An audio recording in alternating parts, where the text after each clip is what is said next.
उनका नाम आने के बावजूद उनको 2 वर्षीय बीएड के नाम से छाटा जा रहा है। उनको 5% जो रिलैक्सेशन मिला था हाई कोर्ट में SC ST OBC को, उसको भी पालन नहीं किया जा रहा है। यहाँ तक कि 90 से बिलो स्टेट जनरल जो देखा जा रहा था, अगर आपका 90 से बिलो है तो आपका अगर जनरल से ज्यादा मार्क्स है फिर भी आपको कैटेगरी में डाला जा रहा है। यहाँ तक कि अगर ऐसे भी देखने को मिल रहा है, जब पहला दिन DV हुआ 9 तारीख को सेकेंड हाफ में, पता चला कि 300 में से 250 के आसपास लोग आए, 50 लोग एब्सेंट थे। जो जानकारी मिली अप्रोक्स इस तरह की जानकारी मिली, और लगभग जो 250 के लगभग जो उपस्थित थे उसमें से आधे से ज्यादा लोगों को जो है नोटिस थमा दिया गया, चाहे वो 2 वर्षीय बीएड के मामले में हो, चाहे उसका 5% रिलैक्सेशन के बारे में मामले हो, अन्य मामले में वो वांछित योग्यता नहीं रखते हैं। ऐसे ऐसे लोग इन्होंने आवेदन कर दिया और उनका मेरिट लिस्ट में नाम आ गया। इवन जिन्होंने वांछित योग्यता भी नहीं है, जिनके पास भरने की एलिजिबिलिटी नहीं है।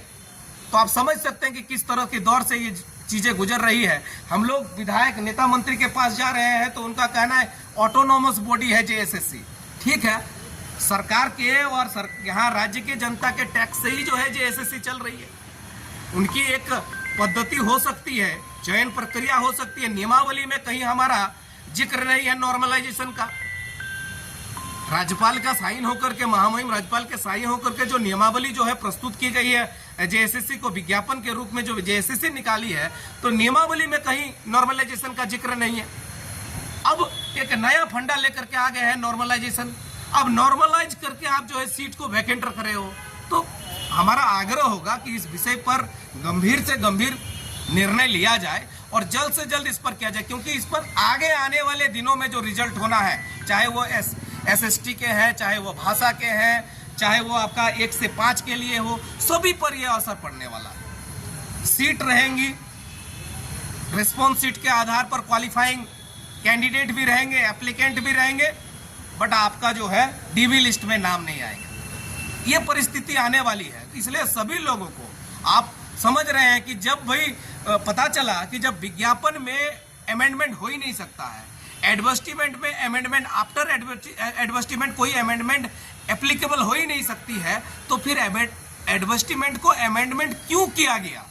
जब सारे लोगों को पता था, सारे ब्यूरोक्रेट्स को पता था कि एडवर्टाइजमेंट में हम अमेंडमेंट नहीं कर सकते हैं, ये लीगली राइट नहीं है, तो उक्त परिस्थिति में आप ही बताइए कि भाई आप अमेंडमेंट कैसे क्यों किए? आपने अमेंडमेंट करके, और बहुत सारे सब्जेक्ट्स जिनका पहला विज्ञापन में नहीं था दर्ज, बहुत सारे सब्जेक्ट्स थे, एंथ्रोपोलॉजी थे, साइकोलॉजी थे, बहुत सारे सब्जेक्ट्स थे जिनके जिक्र नहीं था। वो सब्जेक्ट्स की जिक्र बाद में आई, वो संशोधन के रूप में आई, उन्होंने आवेदन भी किया। हो सकता है आगामी दिनों में उनका नाम भी आ जाए DV में और उनका भी नाम छट जाए, क्योंकि उन्होंने एक जारी कर दिया कि पूर्व के विज्ञापन में जो सब्जेक्ट्स हैं उन्हीं सब्जेक्ट्स को हम लेंगे। तो इस तरह से हर एक व्यक्ति जो है इनका शिकार बनेगा। आज हम शिकार हैं, कल आप शिकार बनोगे। अगर इसका आप त्वरित, अगर इसके विरुद्ध में आप एक्शन नहीं लेते हैं, आवाज नहीं उठाते हैं, तो कल यह आपके साथ भी बीतने वाला है।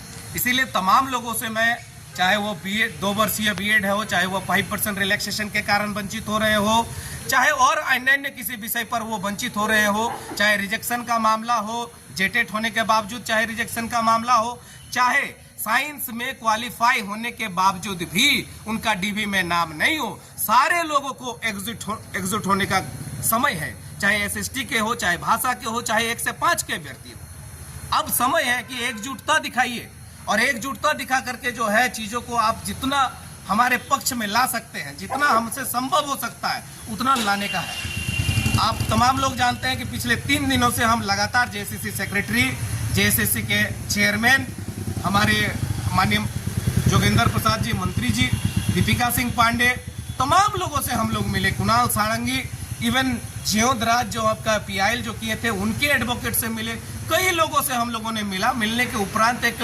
प्रयास हम कर रहे हैं कि चीज़ों को जिस तरह से बरगलाया गया है कि भाई इवन यहाँ तक के कह दिया जा रहा है कि इनको पासिंग मार्क्स में रिलैक्सेशन था, बाद में रिलैक्सेशन हट गया, इसीलिए ये लोग जो है छट जा रहे हैं। ऐसा नहीं है।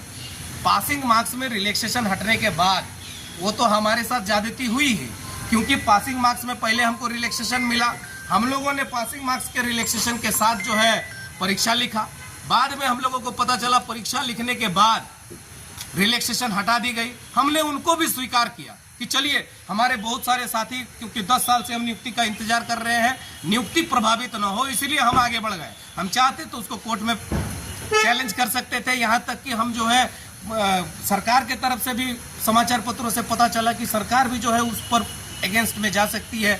जो झारखंड हाईकोर्ट का जो फैसला है उस पर सरकार भी विचार कर रही है कि वो सुप्रीम कोर्ट जाने पर विचार बना रही है। तो हम लोगों को भी पता चला, तो हम लोगों को लगा नहीं, कहीं ना कहीं सरकार हमारे बारे में विचार कर रही है।